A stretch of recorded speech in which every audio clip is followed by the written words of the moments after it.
2026 বাংলার বিধানসভা নির্বাচন আর মাত্র হাতে গোনা কয়েকটি দিন রয়েছে। এরই মধ্যে কোচবিহার রাসমেলা ময়দানে উপস্থিত নরেন্দ্র মোদী। কিন্তু কথা এখানে নয়, কথা হলো আজ কোচবিহারের রাসমেলা ময়দানে নরেন্দ্র মোদীকে দেখতে যত মানুষ এসেছে, যত মানুষের উৎসাহ দেখতে পেলাম এবং যে হারে ভিড় জমেছে, তাতে একটা কথা আমি স্পষ্ট বলে দিচ্ছি, উত্তরবঙ্গে তৃণমূল কংগ্রেস আসন কোথায় পাবে আমার সন্দেহ, কোথায় জিতবে এখন আমার ভয় হচ্ছে। একটি আসনও জিতবে না তৃণমূল কংগ্রেস।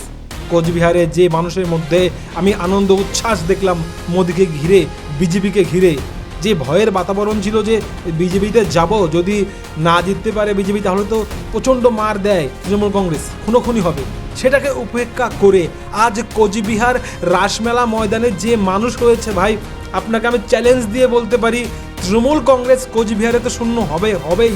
উত্তরবঙ্গে কোথায় জিতবে তৃণমূল কংগ্রেস সেটা আমার বোঝা যাচ্ছে না। উত্তরবঙ্গবাসী আর তৃণমূলকে চাইছে না, নরেন্দ্র মোদীকে চাইছে, বিজেপিকে চাইছে। দেখুন কে কোথায় দাঁড়ালো সেটা বড় ফ্যাক্টর নয়, বিজেপিকে জেতাতে চাইছে বাংলাবাসী। তো কোচবিহার রাসমেলা ময়দানের দৃশ্য দেখে আমি একটা জিনিস পরিষ্কার, উত্তরবঙ্গে তৃণমূল একদম সাফ, কোচবিহারে 00 পাবে তৃণমূল কংগ্রেস, আমি বলে দিলাম আজ।